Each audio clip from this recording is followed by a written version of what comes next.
I thought Jay was just some guy from her running group. Turns out it was my brother. And the night I found out, I put him on the floor with one punch and walked out on my entire family. The morning started like any other. I was in the kitchen, barefoot on the cold tile, cradling a chipped mug of coffee with both hands. The kind of mug you keep not because it's beautiful, but because it's been through every version of your life. My dog, Bowie, snored softly in the corner. It was one of those rare moments of stillness, before the day swallowed me whole. And then her phone vibrated. 3 times. Sharp. Urgent.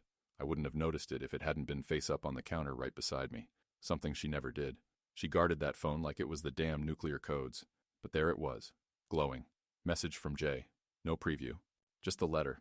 One single fucking consonant that cracked through the calm like a bullet through glass. My stomach tightened. Jay. Not a name. Not a contact. Just a careful little ghost. Then it buzzed again. Jay. Miss you already. She walked in right then, tying her robe, her hair still damp, lips swollen from sleep. Kissed my cheek. Picked up the phone like it was nothing. I smiled back. But inside, something twisted. We weren't perfect. Hell, who is?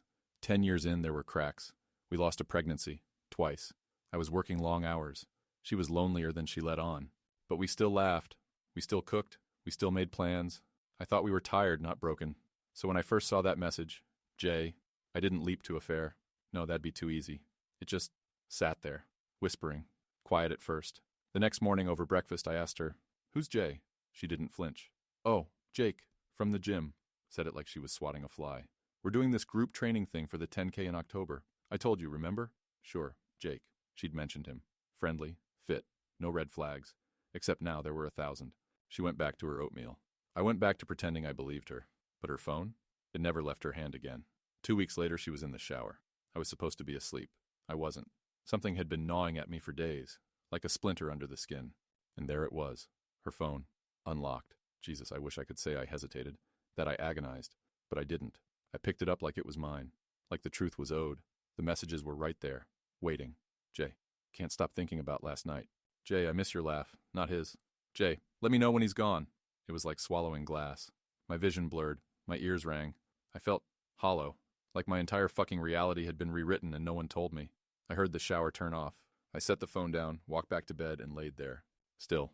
Quiet. Boiling. She came in minutes later and kissed me like nothing happened. The worst part? I didn't say a word. I watched her walk around our house.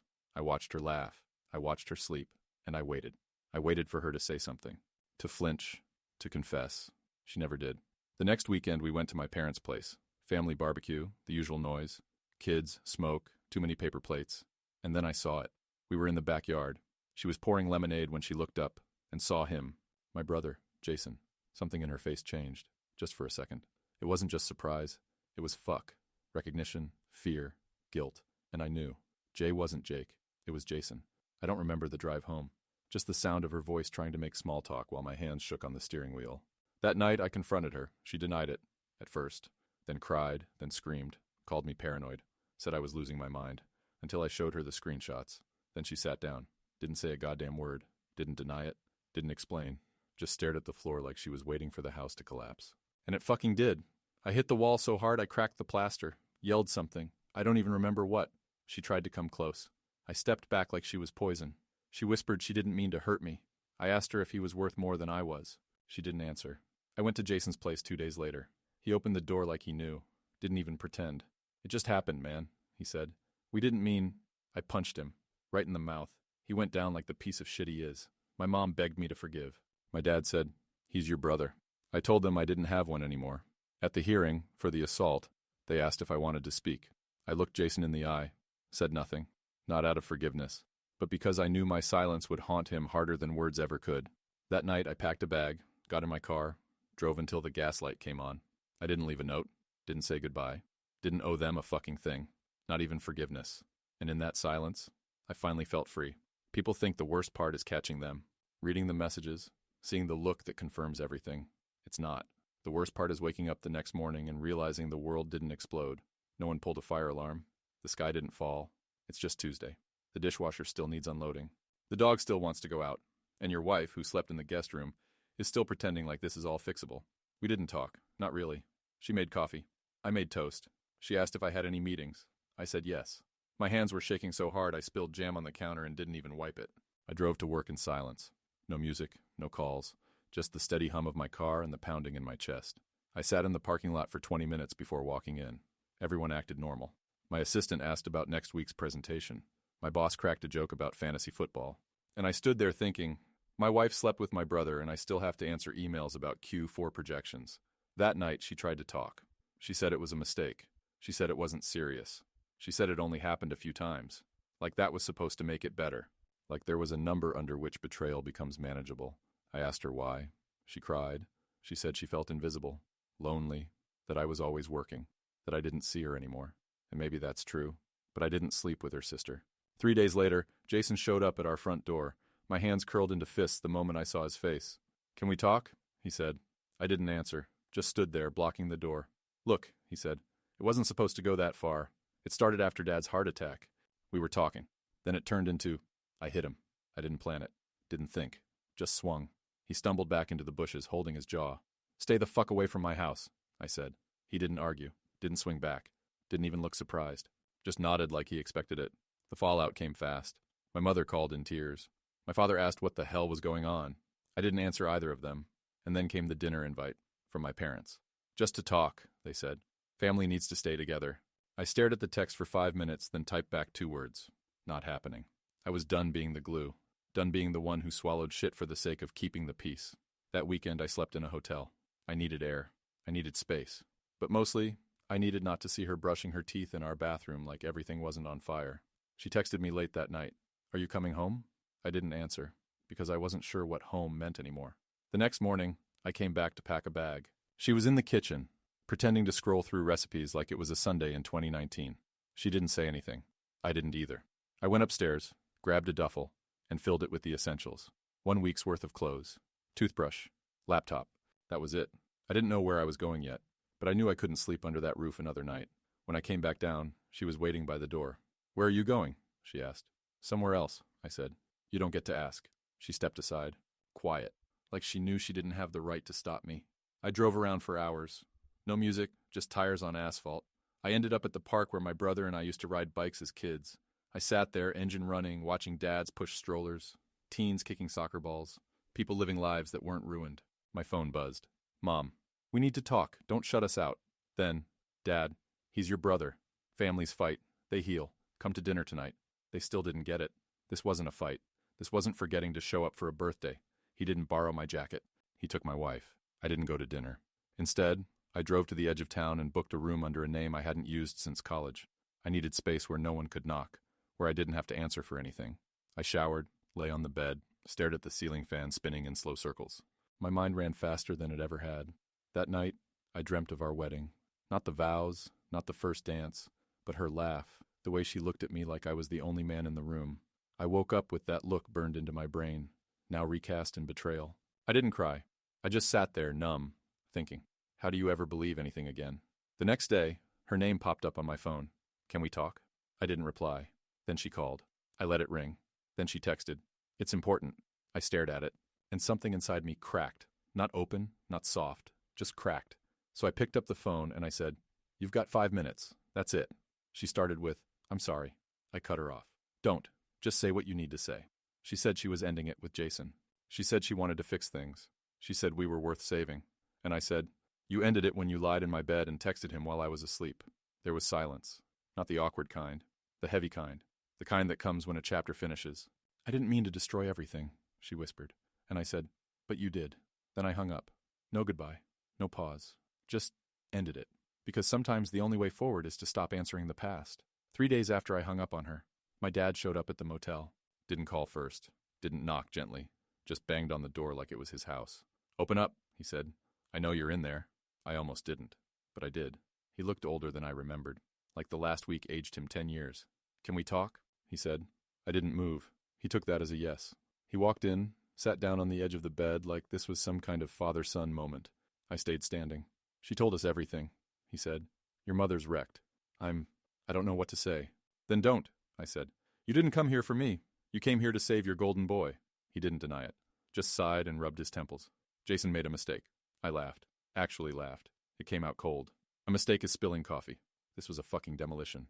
"Watch your mouth," he snapped. "There it is," I said, still more worried about tone than truth. He stood up then, and for a second, I I thought he might actually apologize.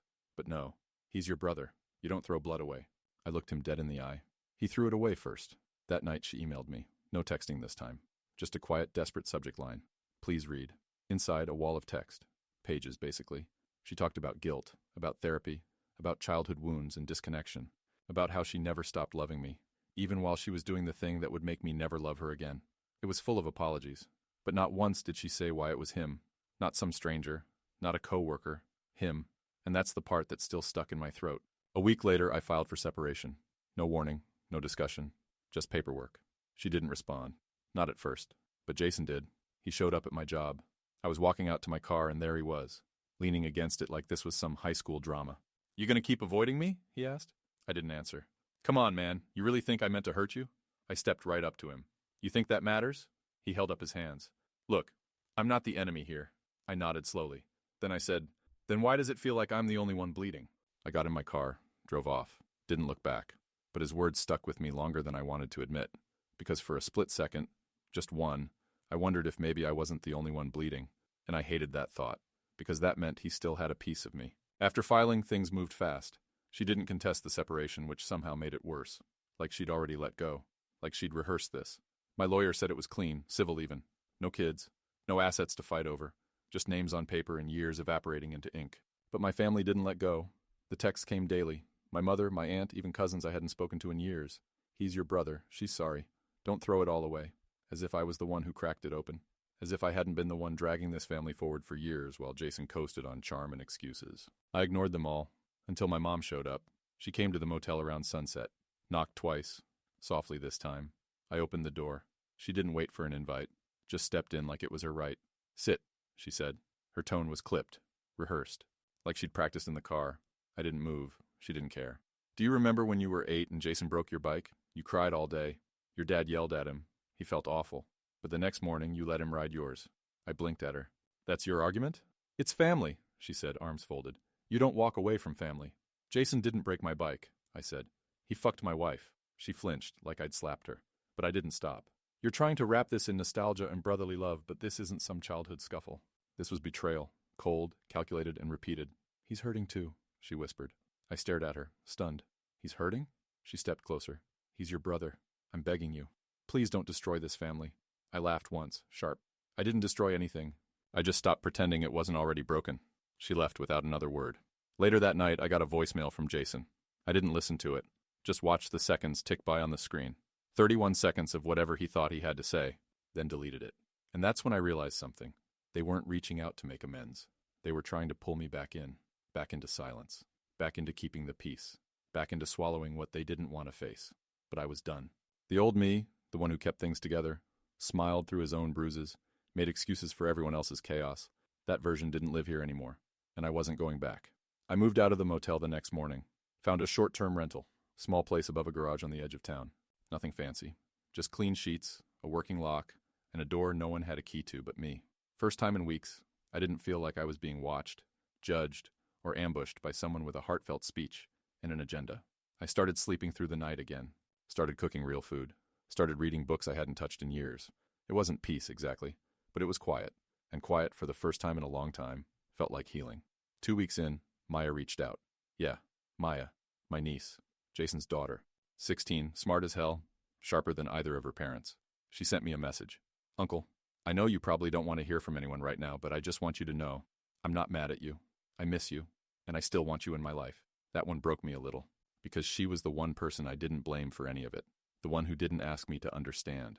The one who just wanted me. I wrote back, thanks, kiddo. That means more than you know. Let's get lunch soon. We met up that weekend at a diner near the old school. She ordered pancakes with strawberries. I had black coffee and eggs, barely touched either. We talked about her classes, her college plans, the books she was reading. Then she looked up, eyes dead serious, and asked, Do you hate my dad now? The question hit harder than I expected. I took a breath. I don't know if hate is the right word, I said. I just don't trust him. And I don't know if I ever will again. She nodded slowly. I figured. He's been weird, quiet, keeps saying he messed everything up. He did, I said. But that doesn't mean I want you caught in the middle. She reached across the table, rested her hand on mine. You're still my uncle. That doesn't change. When I got home that night, I sat on the couch, lights off, just listening to the silence. For the first time, I wasn't thinking about her voice. or his betrayal, or the million things I'd lost. I was thinking about what I still had, and what I was slowly, carefully, letting myself rebuild. Not for them, for me. Maya kept visiting. Once a week turned into twice. She'd do her homework at my table, ask for advice about dumb group projects, complain about cafeteria food. I didn't realize how much I missed just being an uncle. One night we were watching some sci-fi movie, and during a quiet moment she said, "You know he's scared, right?" I didn't have to ask who she meant. "He should be," I said, eyes still on the screen. She hesitated. "I think he wants to say something to you, like, for real. Not just a voicemail, not through mom or grandma, just him. Is that why you're here? To prep the ground?" "No," she said. "I'm here because I love you. But if it ever happens, I thought you should know he's not acting like himself." I looked at her. Maybe this is who he really is. Maybe I just didn't want to see it. A week later, I got the letter. A real letter. Ink. Envelope. His handwriting. My first instinct was to toss it in the trash, but I didn't. I held onto it for hours. Didn't open it, just kept it on the table while I made dinner. Sat next to it while I read. Left it there like a bomb that might go off if I moved too fast. That night, I finally opened it. No apology in the first paragraph. No, I was wrong. No, I regret it every day. Just memories. He wrote about growing up, about how I used to defend him in school, about the night our dog died and I let him cry in my room because he didn't want Dad to see, about me teaching him to drive, to lie for him, to cover for him, to protect him, and then, "I never thought you'd stop being that person, the one who shields, who forgives. I never thought you'd shut the door on me." I read that line 10 times. Then I folded the letter slowly and put it back in the envelope. The next morning I mailed it back. No note, just his own words returned to sender. Because here's the truth. You can't mail yourself into someone's life after burning down their home. You don't get to play the brother card after gutting the meaning of that word. You don't get absolution from the person you broke because you finally feel the weight of what you did. Some doors, once closed, should stay closed. And mine? Deadbolted. I didn't tell anyone I sent the letter back. Let him sit with that silence. Let him wonder if I read it, ripped it, burned it. Let him imagine every outcome but the one he wanted. A few days later, my mom called again. I didn't answer. Then she showed up.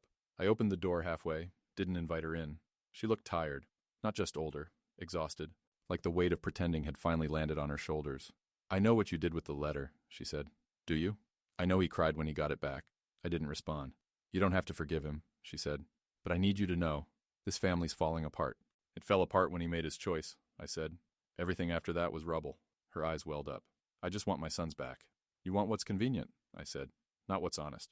That night, I sat at the kitchen table, drinking cheap wine from a coffee mug, staring out the window at the rain. I thought about calling her, my ex, not to reconnect, not for closure, just to say something out loud. But I didn't. I picked up my phone, scrolled to her name, hovered my thumb over it, and deleted the contact. Gone. Not blocked. Just erased. Because I didn't need the temptation. I didn't need the fantasy that maybe she felt everything I did. I needed space. Real, irreversible space. The next day, Maya texted again. "He knows you returned it. He's not mad. He said he understands." I stared at that message for a while. Then I wrote back. "Tell him understanding doesn't undo what's done." She replied, "He's trying to be better, just for what it's worth." And I typed out a dozen replies, deleted them all, then finally sent, "That's between him and his mirror." That weekend, I packed a box of old photos. Family trips, Christmases, graduation. Some of them I couldn't even look at. Others, I lingered on longer than I wanted to. I didn't burn them. I didn't tear them up. But I put the box in the back of the closet, because I wasn't erasing my past. I was choosing not to live inside it anymore. I didn't plan on seeing her again. I figured we'd keep it to paperwork, signatures, quiet exits. But life has a way of throwing people back at you when you least want them. It happened at the grocery store. I was grabbing coffee and cereal. She was in the produce aisle holding a bag of apples like it was the only thing keeping her grounded. She saw me first. I felt it. You know that weird static when someone stares a hole through your back? Yeah, that. I turned. Our eyes locked. And for a second, it wasn't rage or grief or betrayal between us. Just silence. Recognition. Like standing next to a grave you both dug. She walked over, slowly. "Hey," she said. I nodded. "You look okay." "I am," I said. "You?" She hesitated. "Trying." We stood there, two people who used to share a bed, a life, 1,000 inside jokes, and now barely shared language. "I heard you sent the letter back," she said. "Wasn't meant for me," I said. "It was about him." She bit her lip, looked down. "You were never supposed to be collateral." "No," I said. "I was supposed to be your husband." That landed. She looked like she might cry, but didn't, and I didn't flinch. "I still think about what we had," she whispered, "and I still live with what you ended." We didn't hug, didn't exchange numbers, didn't ask how the other had been sleeping or who they were seeing or if they still kept the books stacked in the same weird order. We just stood there in a sterile aisle under bad fluorescent lighting, surrounded by apples and silence. And then I turned and walked away. Because some conversations aren't meant to end with closure. Some are meant to remind you why you left. It's been 6 months. The calls have stopped. The texts, too. Even Maya's gone quiet, off to college, her own life blooming far from the wreckage we both crawled out of. And me? I'm still here. Still in the small rental over the garage. Still drinking bad coffee from a chipped mug. Still learning how to breathe like a man no longer waiting for an apology.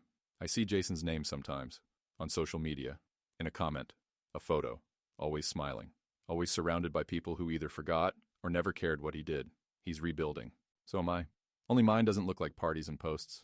Mine looks like silence, routine, uncomplicated mornings. I got an offer last week, a job across the country, better pay, clean slate. For the first time in a long time, I didn't think, what would they say? I just thought, do I want this? And I did. I spent the weekend packing, not much to take. I came here with a duffel and a heart full of ash. I'm leaving with less weight and more clarity. Before locking the door, I walked through the space one last time, touched the wall I leaned against the night I got the letter, sat on the bed I used to stare at the ceiling from, wondering if forgiveness was weakness or freedom. Turns out it's neither. It's just a choice. And I chose not to give mine away. I didn't leave a note. Didn't update anyone. I just got in my car, turned the ignition, and started driving west. Not to escape. Not for revenge. Just because I could. Because I finally understood something they never did. You don't have to burn everything down to start over. Sometimes you just have to stop waiting for the ones who lit the match to put out the fire.